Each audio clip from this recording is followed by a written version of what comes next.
author, activist, and the founder of the Fortune Society.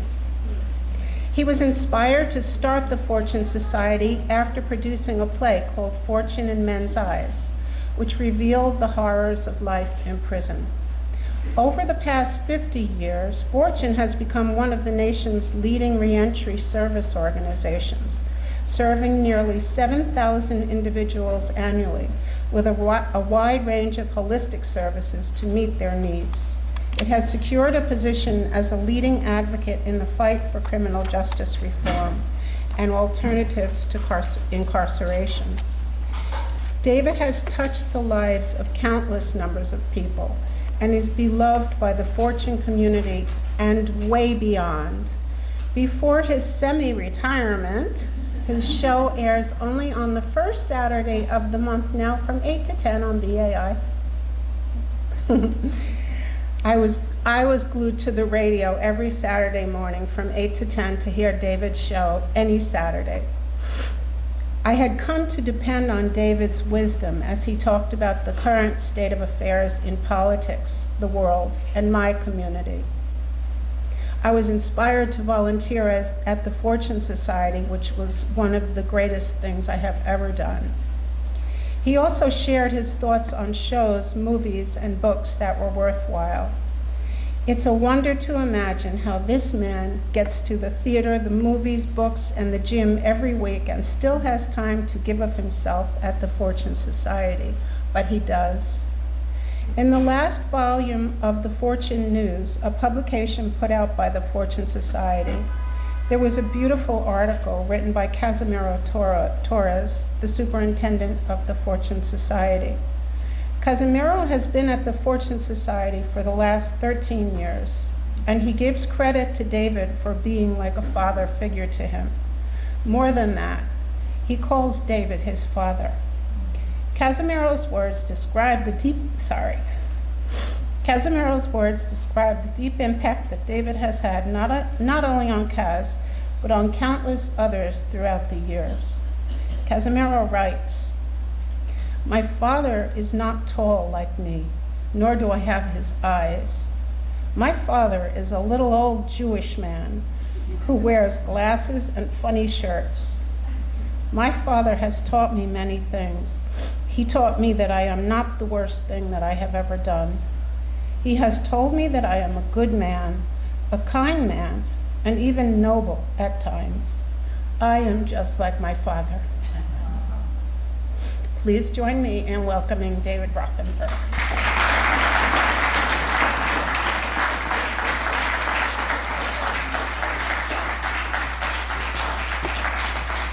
Thank you, Barbara. I've been familiar with the rigid catechism of the ethical culture for many years. I was introduced in 1953. I was a college student, and I got a scholarship to the Encampment for Citizenship, which was at Fieldston. And I share this story because what happened at Fieldston that summer had an enormous impact on my life. The Algernon Black and Nanny Politzer, so, the name resonate with any? If it doesn't, you're under 50. If it does, they were two incredibly human beings who had great foresight, and they created this summer program. I came in as a student from the University of Denver, and their mission was to bring in people who had kids who had very different backgrounds. So there were farm kids from Montana, Native Americans off the reservation, black and white kids from South Carolina, Mississippi, and Louisiana, Puerto Rican and Dominican kids from New York and Chicago, an incredible mix. And their thesis was that if you bring people who are very diverse into an ideal situation, that the differences fade away as you have a shared mission. And that's exactly what happens at the encampment, which continues in various parts of the country to this day. Where is it now? This summer, I think it's going to be. It was in Mississippi, and then it was in Boston. Albuquerque. Well, I'll not get to that one.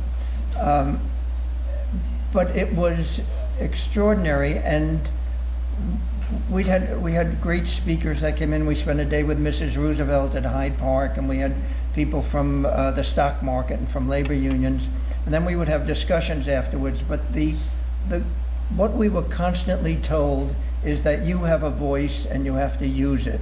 And if you recognize injustices or things that are not fair, if everyone is silent around you, you have the voice and you have an obligation to use it. And that's what I got from the encampment. And over the years, when I've spoken at different places, invariably someone comes up to me and says, I was at the encampment of 72 or 68, and we have that shared bond of knowing that this ethical culture inspired program has a lasting impact. So I thank the ethical culture for giving me that at a very crucial point in my formulation. So I was in college, and after the encampment, when I went back to college, I did a couple of things. I participated at one of the early sit-ins in the 50s in Washington at the People's Drug Store before the Civil Rights Movement began. Was a spy for the Anti-Defamation League, going into churches that were racist and anti-Semitic, and we only had a 6-month stay as a spy because they discovered who you were. But those are some of the things that I did after the encampment. After college, Army, came to New York, wanted to work in the theater, took many jobs before I finally was hired in the summer of '59. There's history, isn't it? Ancient history. The summer of '59, I was hired for the summer to work in a publicity office, and I knew this is the arena in which I wanted to work, and I was very good at it, and I just propelled myself. Within 3 or 4 years, I was working in different press offices, working with the biggest stars in the theater, Betty Davis and Julie Harris and the like. And then I was hired by Alexander Cohn, who was one of the most prominent and successful producers, to handle all of his shows, and worked with Beyond the Fringe and Maurice Chevalier and Charles Boyer, et cetera, et cetera.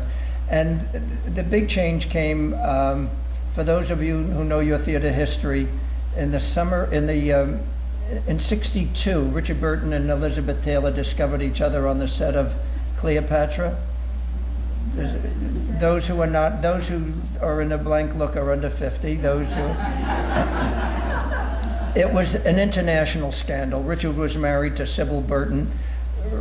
Elizabeth, for some inexplicable reason, was married to Eddie Fisher. And on the set of Cleopatra, they discovered each other. And this was pre-cable television, and it was an international scandal because they left there, understandably. Well, he left Sybil, she understandably left Eddie. And they went to Puerto Vallarta. He was making Night of the Iguana, at which point Alexander Cohn said to me, we're doing Hamlet, Richard starring, John Gielgud's directing, and you handle the media. And it was decided to rehearse in Toronto because of the feeling was that the paparazzi would be overwhelming in New York. When I arrived in Toronto in December of '63 to begin rehearsals, the hotel where I and Richard and Elizabeth were staying was picketed by about 250 people from the Legion of Decency, because, I don't know if this is a word that they know at ethical culture, it was considered a shanda for if someone laughed, nudge them, they'll explain the word. A shanda is a shame, and that Richard and Elizabeth were living together outside of marriage in sin. And that's what I was dealing with. And with the media, that was, I'll just tell you how bad it was. When the show opened in Toronto, then went to Boston, I was at the airport to greet them. I had all the information for the chartered plane, where the cast was to go and what hotels, and 10,000 people preceded me at Logan Airport to celebrate the arrival of the scandalous couple. And I was 27 or 28 at the time, looking 12, arriving with my suitcase of information about where everyone would go, and the cops wouldn't let me through the line, and I tried to get through, and I was knocked out, and ended up in the first aid room, where I proved to a nurse that I was indeed the advance man, and they rushed me out to the hangar where the plane was. And that's what it was like working on this Hamlet. It was an enormous success. Every night at the Lunfontaine, thousands of people from the other shows would stand there. The cops were on horseback on both ends to get a glimpse, mainly of Elizabeth, who was extraordinarily beautiful, you may have heard, and was true, and also curiously very other-oriented. She was not self-absorbed. She was, when I met her, she wanted to know all about me, what my interests were. She was unlike the image that you would have expected. But opening night in New York, the day of the opening night, the party was at the Rainbow Room, the top of New York somewhere, and I spent the day with the bomb squad from the FBI because of all the threats. It was not the kind of theater that I was hoping to be involved with, and I never blamed Richard and Elizabeth.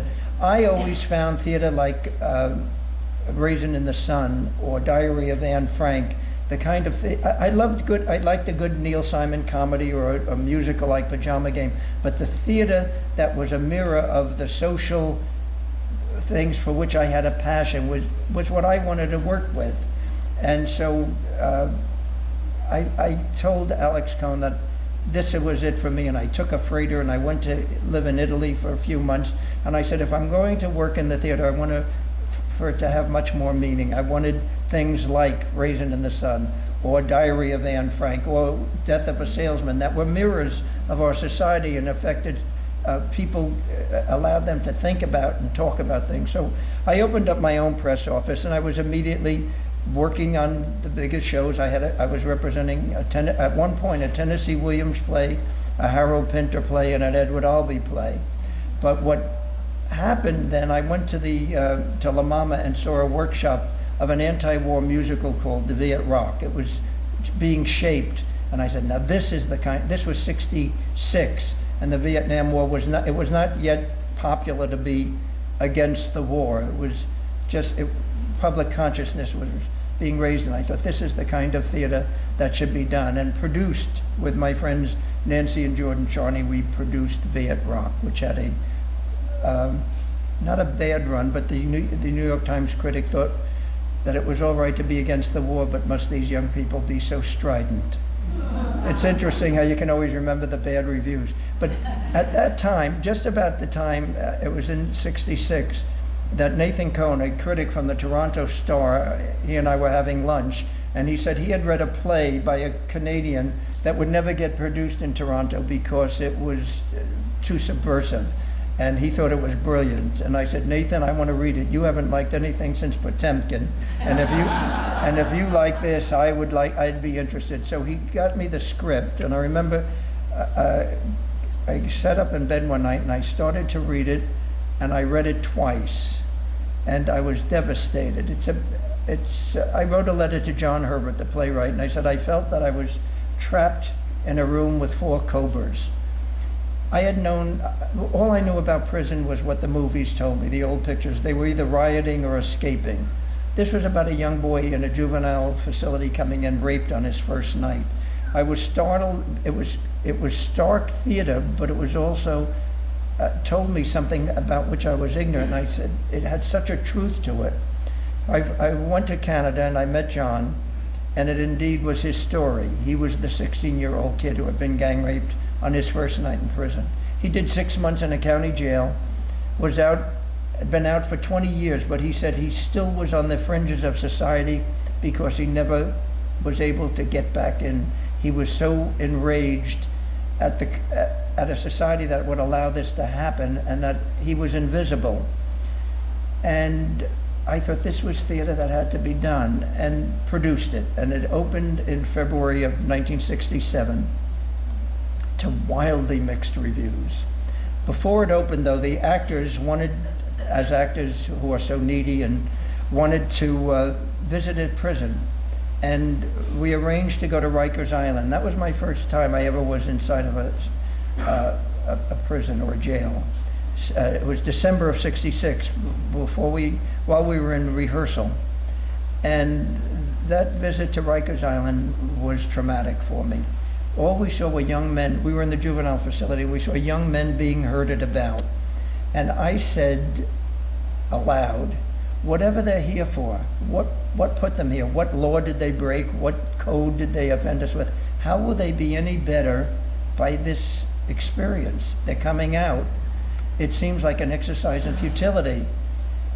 And I've been on Rikers about 100 times since then, and in jails and prisons all over the country, all over the world. And that initial reaction never has altered. It's an exercise in futility. Whatever people have done that put them there, they never deal with why they're there. They have to learn how to survive in that environment. Anyway, the play opened to wildly diverse reviews, but one critic said, unless you're obsessed by viewing sodomy, there's no reason to see this, which was the best ticket seller we had. Actually, the rape scene took place off stage. But 2 weeks after the play opened, I got a call from a professor at St. John's who said he was bringing a group of students to see the play. Could we have a discussion afterwards with the cast? And that's right up my alley. And two of the actors, Vic Arnold and the stage manager, David Hannigan. David had whispered in my ear at one point that as a juvenile, he had been in a Iowa juvenile facility, and so he had a passion about the play. And the three of us came out on the stage and invited the entire audience to stay with us for the discussion. And that's when one voice made a difference. The people that were there after the play were very complimentary, saying nice things. And then one man challenged the authenticity of the play. And from the back of the house, a man stood up and he said, after the play was challenged, he said, if you watched what happened to us, you wouldn't believe it. At intermission, he said, I had to look around and see that I was not on my tier. And then he talked about being on Rikers Island and Dannemora and the Florida chain gang. And I said to him, whoever you are, come join us on the stage. And Pat McGarry mesmerized the audience for about an hour because he was talking about things that no one knew. There was no voice for the formerly incarcerated. There was no voice for the incarcerated. People did not talk, who had come out, did not talk about it because their jobs, their housing, their neighbors, their relatives didn't know. And they would lose everything if they were making it out here. So afterwards, we went for coffee, and I said to Pat, come back another week. Come back next Tuesday. We'll do this every week. And he said, well, I did white time. You have to get somebody that did black time. And I said, black and white time in the New York prisons? And he said, absolutely. Back in the 60s, that's what it was. And I said, I don't know anyone. Excuse me. He said, I know a guy where I work. And he came back the following week with an African-American man named Clarence Cooper. And the two of them, for the next few weeks, held forth and really informed the audience about what they went through and what prison was like and the struggle it was for them when they came out. Being a good publicist, I called Cy Peck, who was the arts and leisure editor at the Times, and said, do you want a good story? And he sent a reporter down. And the headline a few days later said, the drama continues after the curtain falls. And the following Tuesday night for our weekly sessions, half the audience were men who had done time. And I say men because it was well over a year before women surfaced and had their voices heard. And these guys started coming every Tuesday night, staying. After they saw the play, they'd come down late, and I was hanging out with them. We were having coffee afterwards, and I discovered two things. Almost every one of them was in AA, and they had a place to go by maintaining their sobriety.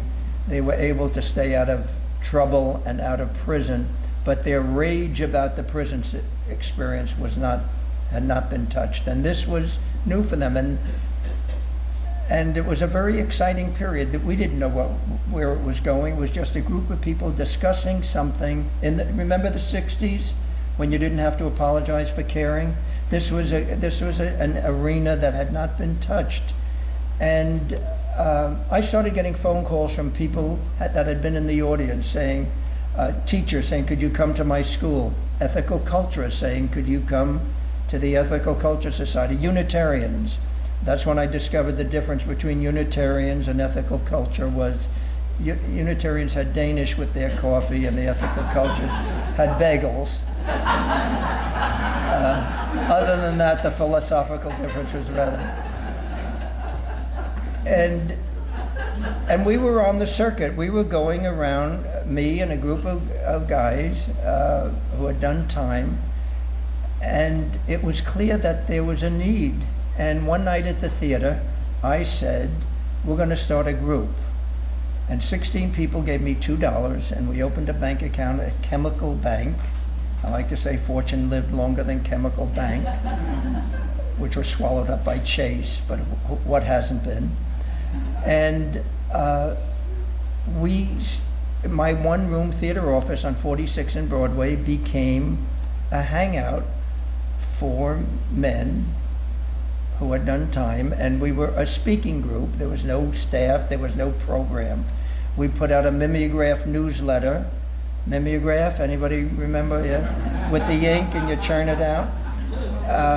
It's been replaced by emails and all of it, and whatever digital has come along. And the state of New York banned it in the state prisons, which was curious, which gave us a great credibility among inmates.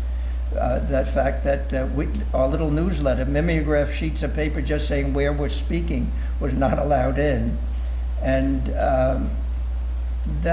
so when Attica jumped off, my name was on the list for the outsiders to go in.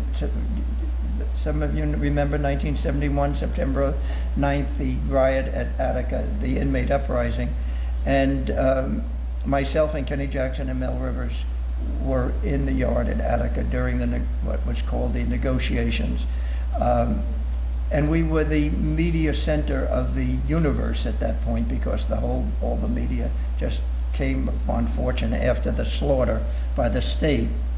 I jumped over something. When we got organized, I had called Gene Kennedy at the David Susskind show.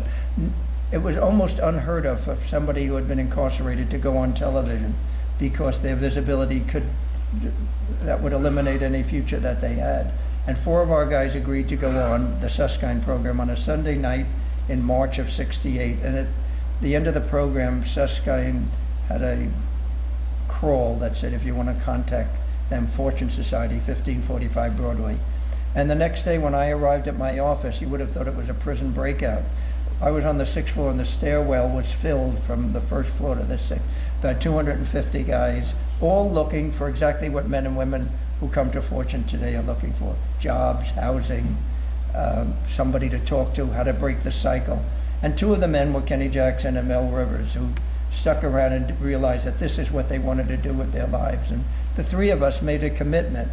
And within 3 years, we got enough money that 3 of us went on salary at $100 a week. I was still working on Broadway shows, which was really paying for the rent of the office and the phones, and decided, I'll just share quickly, that one day I had a phone call from a woman whose husband was in prison. Her welfare check hadn't arrived. She had 2 children, and she didn't know what to do. And I got a call on the other phone from an agent who had 4 people coming in from Hollywood who wanted to see Hair that Saturday night, a show which I was representing. And I said to the woman with the children on welfare with no money, can I call you back? I have an emergency on the other phone. And I got the tickets, and I don't remember who the stars were, but they got their tickets to Hair. And I looked at the phone, and I said, I have to make choices. Do I want theater or do I want drama? And I continued working on the shows that I had until they faded away, but I wasn't taking new shows. And I realized Fortune is what I wanted to do with my life, and surrounded by Kenny Jackson and Mel Rivers, and then women like Fran O'Leary and Jeanette Spencer came in. And we were people that were committed not only to reaching out to men and women who were coming out of prison, but to educate and inform an audience that had preconceived stereotypes and fears, sometimes rational, mostly irrational. And that's how we evolved, so that today, 51 years later, I'm long retired. Fortune Society has a staff of 200 people on Long Island City in our main offices. We have a school, and we have prepare people for jobs. We have a residence in Harlem, the Castle, the Fortune Academy, where 62 men and women live. Next door is a permanent residence, a 14-story building where after they're finished with the transitional housing, half the residents are moving in there. It's, what I discovered along the way is that I had a voice that I didn't know I had when I went to the encampment when I was 17 or 18 years old. And that the voice could speak out and be heard. And the most effective thing that it could do is to mobilize other people to speak out so that you're not a group of one speaking about the injustices that exist. The prison system is it continues to be an exercise in futility. You probably heard all the rhetoric. It's overwhelmingly people there with drug and alcohol histories, which is rarely dealt with in the prisons. If it is, it's in spite of the system. Mental illness. They keep talking about people going there for mental illness. I think you'd be mentally ill after being in prison. I think I've sat in cells. I've been in solitary confinement cells. I've seen people who have been locked up for years in solitary. How they don't go mad is beyond my belief. That, and then the transition to come out is so difficult for so many people because the world is so different. We have a community meeting every Thursday night at the castle, and a few weeks ago, one of the men who had gotten his own place said, "I thought I was doing it all right. I had read all the books and all the literature about what to do," and he said, I didn't know when I cooked that I needed a dish rack." And he thought it was little and everybody laughed. And I said, the dish racks are very symbolic of so many things that some people didn't know they needed a dish rack, and others didn't know how to work a cell phone, and others don't know about computers or doors that open quickly or MTA cards. And if you're frustrated and you're not used to all of that, the little things become, well, as one man said to me, I learned how to jail. I didn't know how to work out here. And so when people get frustrated and feel that they don't belong out here, what they often do is get high to deal with the pressure. And getting high is the step for going back in. So the system doesn't prepare people for coming out. Fortune is just a drop in the bucket for the thousands that hit the streets every day, every week in New York City. I worry about the guy who gets frustrated about a dish rack doesn't have a voice to speak about it. But as I've said, I retired, and retirement's kind of exciting because you don't get paid and you can do what you want. And I swim every morning, and I go to Fortune Society about 3 days a week. We have a play that we do called The Castle. 4 of the former residents perform it. I directed it and helped with the cast. One of the cast members, Vilma Donovan, sitting over there. Retirement can be very exciting, and as I look around the room, I suspect that there's more than 2 people in the room that are you can do exciting and creative things, and particularly in the field of criminal justice, where the needs are so enormous. And so I'm blessed by the invitation to come to you and share my story. And does Ethical Culture still do a Q&A? In the great tradition of your religious zeal? So I thank you, and I bow to all of you. And if there are questions, do we do that? We do that. I suspected as much. So I thank you for allowing me to share with you, and be happy to answer any of your questions. I wanted to know whether this model had spread around the United States. Yes. Well, there are no other fortunes, but people from other cities and states come and visit us all the time. We tell them what we did, and it really needs local input because every community is different. Right now, for example, in Syracuse, they're building a reentry residence modeled on the castle. But I have been, and others at Fortune have been around the country. This year I was in Denver, meeting with people who are creating a program modeled on us, and we share information. But yes, so we are emulated. So, sir, I'm curious how many people you serve, and how many people you get every year? About 7,000 now come through Fortune every year. Usually the next question is, what is your success rate? And my answer is, please define success. We get jobs, we have people in schools, we have people in this room right now who have come through Fortune. When somebody comes in, there are two groups. We have people who come out of penitentiary, and then we have what is called an alternative to incarceration program. We go into the courts, and we have about 300, mostly teenagers, because that's who the judges and the DA will let come to us. Instead of going to jail, to Rikers, or if they can do 6 months to a year with us, successfully, they get probation rather than incarceration. And one of the plans, if you saw Mayor de Blasio's plan this week for gradually closing of Rikers Island, is to increase the alternative to incarceration program with the notion that people get worse in the care of correction rather than better. And so to reach a lot of the young people, they come to places like Fortune or Cases, other programs that give them educational, vocational, we have anger management, drug relapse classes, but mainly that the staff is mostly formerly incarcerated men and women who understand the problems that they're going through. We one of the guys who teaches a 2-week course about how to prepare for a job interview. Most of the guys that come to us and the women come to us don't have a job history. How do you deal with your record? How do you present yourself at an interview? And the teacher says the difference between you and me is I got here first. And then we have volunteer, are you part of that group?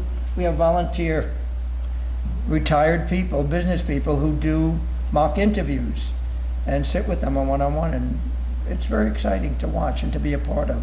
And I think the volunteers get, it's a volunteer job that gives you great gratification. It also helps to erase the stereotypes that the formerly incarcerated person has for the square world and for the civilians have for people who have done time. So does that answer your question? Okay. And the school, we have a lot of graduations. Yes, sir. Dave, thank you for sharing all your lifetime stories. I'm interested, when you were growing up as an adolescent in secondary school at Houston, you mentioned about your 2-year experience in the encampment. What exactly, in detail, can you share with us that inspired you when you were experiencing the diversity of the people that you came across? And you were a young secondary school, right? The encampment was for a summer. It wasn't 2 years. Yeah. Some of the things that came from we had a dormitory with guys, and one of my roommates who I got friendly with was on with the son of an Indian chief in New Mexico, and I went and stayed at a reservation for a few days. And they greeted me like a conquering hero because I had been the son's buddy. And to be able to go to a reservation and not as a tourist, but as a guest and being a friend of somebody, it's the kind of world that the encampment opened me up to. My friend Glory Van Scott, who's still, I don't know if you know Dr. Glory, who was at the encampment. We were in the same discussion group. They broke us up because we never stopped talking. Our story is we haven't stopped. African-American kid from Chicago. I didn't know any black women or girls at 16 or 17. I came from a white town in New Jersey. And suddenly this young woman who she went and became a dancer and with Katharine Graham and did Broadway musicals. We had so much to talk about that female, male, black, white, Chicago, New Jersey didn't make any difference. I think that's what happened, is that the differences are viewed by people on the outside, but inside that we saw each other. That's kind of exciting, and I only realized that in retrospect. When you're going through it, you don't analyze it. You just want to be with that kid who happens to be an Indian from New Mexico, or that young woman who is from Chicago. It's elusive while you're there. It's only in retrospect that I realize the impact of the encampment. Do I get an A+ on that answer?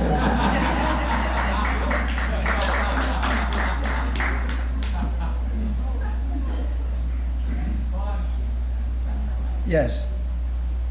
Not too many questions because they have refreshments after. Hi, my name is Dr. Frank Bergman. I'm the director of the.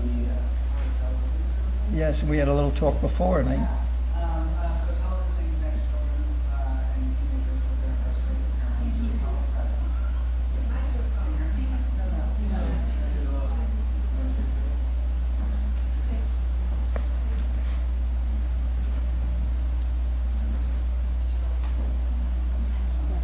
this is, Testing one, two. I will find my voice. So television connects children and teenagers with their incarcerated parent through telepresence. We have a telepresence room here, and then mom or dad beams in from Rikers Island.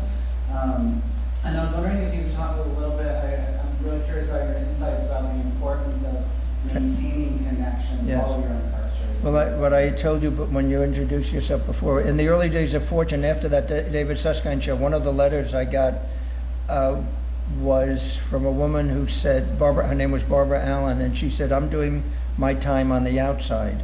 She was a school teacher from Long Island, didn't know anything about the criminal justice system until her husband killed his father, and she was dealing with 2 children, trials, court, visiting somebody you love, talking to them through mesh wire.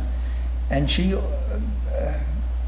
found her voice, and she started a group with she was meeting other women and children in the visiting room, and organized because of their outrage at the way they were being treated as visitors. She said at the beginning she wouldn't let her kids visit their father when he was at Greenhaven because they had meshed wire, and she didn't want her children to talk to their father through a wire. And her protest led to the removal of that wire. But she has continued over the years with a program that deals with the relatives, and I'm sad to say it's almost always the women in the families. It's the mothers and the wives and the girlfriends. Like when you go to a men's prison and a visiting day, it's almost all women visiting. And when you go to a woman's prison, it's almost all women visiting. But she's involved with the children. She's done classes they have programs for the kids. So that it's very tough for children whose fathers are away. They had to deal with lying and making up stories and being embarrassed and being picked on at school, and they deal with it, and it's part of it. Barbara has a book coming out called Doing Time on the Outside. We're going to have a book party for her March 4th at the Castle on a Sunday. So I was told that one more last question. When George Pataki was governor, there was controversy about the education in the prisons.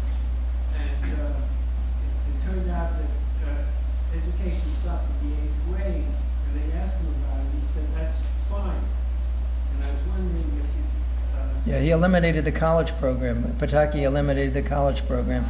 And I'll tell you a story that Joanne Page, who is my successor as the CEO at Fortune, went on O'Reilly, and I wasn't thrilled at the notion. It was discussed, this issue, and he said, why should my kids pay tuition when some criminal is getting and she said, it's interesting that you become a fiscal conservative. You spend $175,000 to build a cell, $65,000 a year to maintain somebody in the cell, and when we ask for a few dollars to give them the tools not to go back, you become a fiscal conservative. And he didn't have an answer, believe it or not.